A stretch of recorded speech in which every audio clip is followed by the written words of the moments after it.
tripping watching it on TV. Man, day after day after day. Tripping. I was on social media, like, whenever, like, people was looking for help, I would, like, whenever I seen, like, people that were helping, that I knew, like, you know what I mean? Like, because some people were, like, doing fake stuff and then going to people to help people and robbing them. Ridiculous. You know what I mean? Oh, God. Yes, that's that was horrible. That's absurd. So, like, whenever I would find a number, like, if I seen a number that was being shared, I would call them, make sure that they were linked to, like, certain people or whatever, and then I would reshare it onto my Facebook page, and just, because I have 5,000 friends on Facebook, I'm maxed out.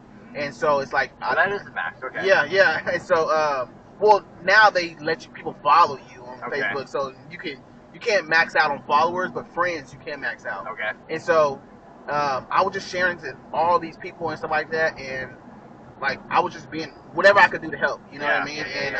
It was like so many people were like, "Thank you so much, thank you so much."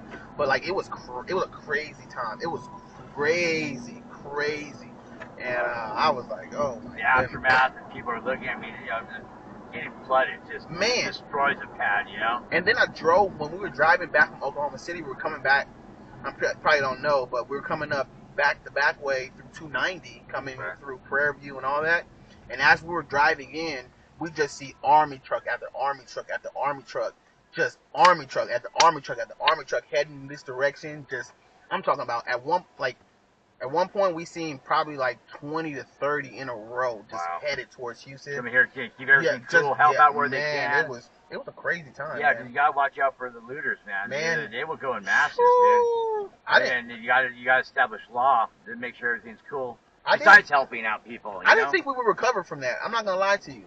I knew it was gonna be so tough to recover from that. And the crazy thing about Houston is they bounce back so fast. They bounce back so fast from things like that. It's quicker than probably any city I know that I've seen when it comes to like natural disasters. You gotta think like New Orleans, they're still reeling from Katrina. Yeah.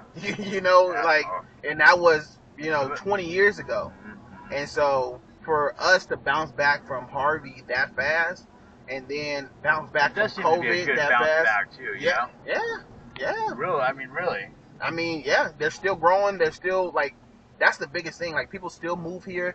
This city's still growing. There's still so much money to be made in the city. If it was not rebounding correctly, then it would show. Yeah, it would. People would come here to live, travel, etc.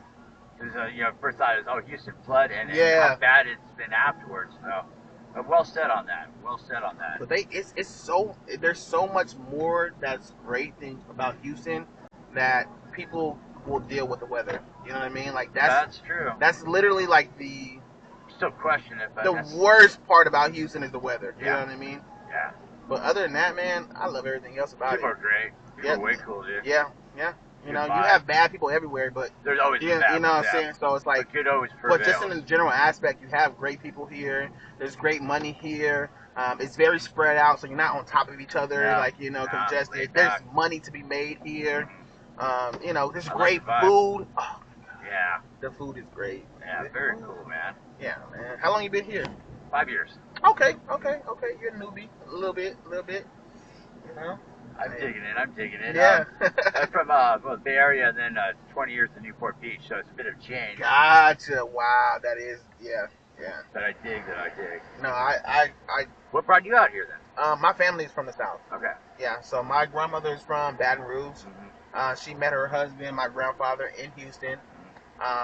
Married here, had her children here in Houston, and then moved to raise her children in California once her and my grandfather split. Okay. She raised her kids in California, and then once they got older, my mom was the only one. She moved back here, and when she moved back here, I was about 12 years old, and I moved back with her. Okay, and, 12. Yeah, that's a cool age. That's 5th, 6th grade, right? Well, yeah. I was. No, actually, I was 12. I was 6th grade. Okay. No. I'm sorry. I was 7th grade. 7th grade. Okay. 7th grade. Yeah. Junior high, middle school. Because then I turned 13. Were you cool with the move? You're still young enough where you're like, okay, we're moving. So growing up, I moved a lot anyway. You know what I mean? So I got used to... I did too. My parents were young, so we were hung out. Yeah, so I got used to not making friends. you know, kind of got used to just like moving here, being here, like hey, at a school for like 3-4 months, and then go to somebody else. Wow. Like, wow, that's you know, like so it's like I don't really remember going to a school for more than 2 years. What about, but once you got here, once I got here, I was way more like high school. I went to one high school. Okay. Well, I went to California, back to California for 1 year. Oh, wow, I did my 9th grade. They weren't sure about the move, or just life. Just life, you know. Kind of like was missing home and just wanted to go back. I went back for 9th grade. I didn't love it, and I came back. Yeah. That's cool. They allowed you to do that. Yeah. That's not easy. Yeah. Yeah, I went to stay with my mom's sister. Wow, that was pretty pro of your mom. Yeah. She wanted that, get that out of you. Yeah. You know, and if that's how you're going to be, I can of course be it, but that's when you came back. I went, like, I did 9th grade here, like half 9th grade. The second semester, I went to California, and I didn't like it, and I just wound up coming back. Time away, mom, you know, even though aunt's right there, but mom, you know. Yeah, and came back and never left again. Never left again, man. Yeah, it's been. I mean, I appreciate it, man. Houston is one of those places where the older you get, the more you appreciate the city. You know, I say it's always cool to live, you know, in California when you're younger, but as you get older, Texas is a really great place to settle down. You know what I mean? I can't totally go with that one. No, I mean, no, I'm cool. I like your vibe on that for sure. Well, what I'm saying is, like, when you get older, you're less likely to like go out and party and be in the scene and stuff like that. You kind of want the beach scene though is fucking pretty nice. Well, yeah, as you get older, I know, but like literally, you can catch a flight an hour and be in Mexico. You know what I mean? And so that's the thing. It's like if you don't stay next to the beach in there, then I mean, if you're gonna be here, you can catch a flight to Mexico and be there in an hour and a half, and be right at the best beach in the world, one of the best beaches. You know, and so that's my thing. And you know, the options are readily available, and you're down with Houston, which is super cool. Yeah. People are great here.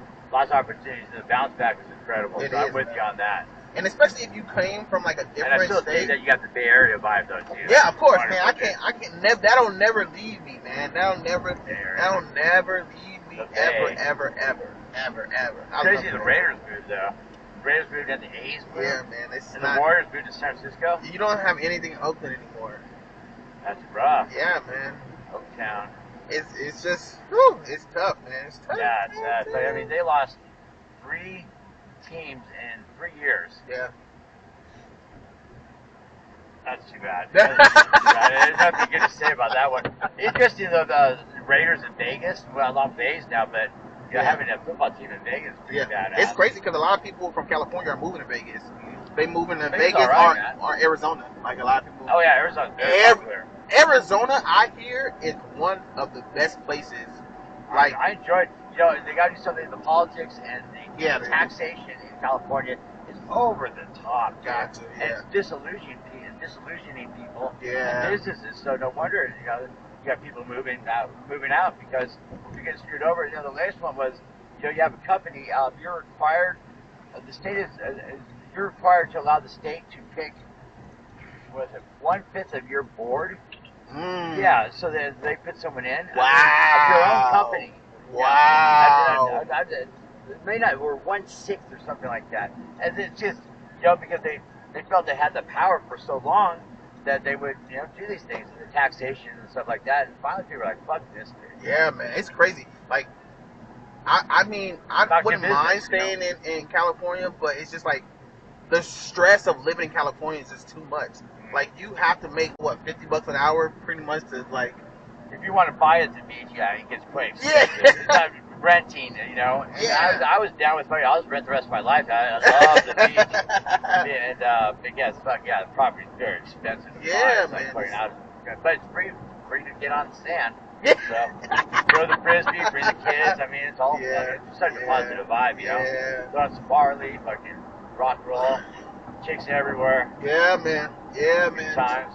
Chicks aren't made the same out here, man. They're made a little bit different in here in Texas. They're wonderful, though. They're all good.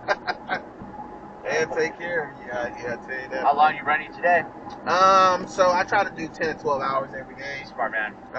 Anywhere between 5 and 6 days a week. So I maxed out about 60 hours a week. I'll min out around 40 to 45. So, you know. Nice. Yeah, man. 60 hours ain't that much. I mean, people that do a 9 to 5 job, 40 hours a week, 40 hours ain't shit. It's nothing, man. It's nothing, It's dude. nothing, man. Most people that 40 hours? most people that own their own businesses, they for just working, they put in anywhere between 60 and 80 hours Oh, a yeah, week. at least. Yeah, You know what I mean? I mean, And I'm so, not saying we should always do 80 hours. no. Oh, I've worked plenty of salary jobs where you got to think about the hours you do the job. Yes, right, yes. That's how my girl is. Complain about 40 hours. I'm like, dude, 40 Yeah. hours. I had fucking 62 the other day. Easy, and that's like kind of normal, right? Yeah. My girl, she's salary, and so like some days she'll be off at 4 o'clock, and then some days 10 p.m. she's still on the computer. Just how it rolls. No, you don't want to be taken advantage of. Yeah. Yeah, it's got to be a good salary gig, And sometimes you don't want to count the hours. Yeah, man. Because it may not work out that particular pay period, and you don't want to lower your morale. And that's my thing. It's like I don't really count the hours. It's more about what I get paid. So like, I have a quota that I want to hit, and whether it takes me 6 hours or 12 hours to get there, that's the quota. Good man. So it's like, some days it might take me 6 hours, I hit and I'm ready to go home. Or some days I'll hit the quota in 6 hours and be like, hey man, let me do another 2-3 hours, just make some extra. And then some days it might take me the full 12 hours or 10. It's good not to nitpick, but at the same time you still have to have a goal. Yeah. Right? Or if you don't have that goal, then you're gonna slide. Yeah. Slide. I just try to make like $2 to $250 a day, man. Honestly, and that's like if I make $2 to $250 a day. Your own boss. Yep. Bam. Yeah, man. My own time. Yeah. Like I can get up and leave when I want to. I want to take a break, take a lunch break whenever I want to. Whenever I'm off.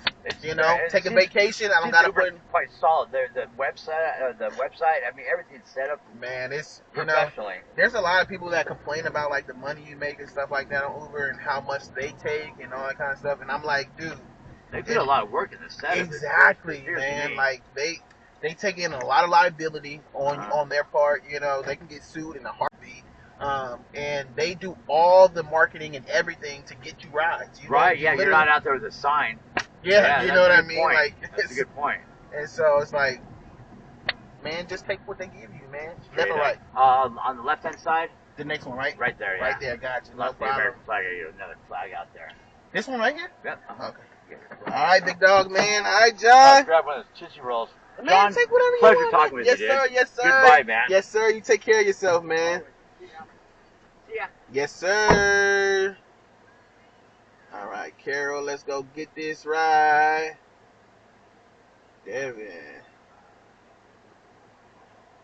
Shut up.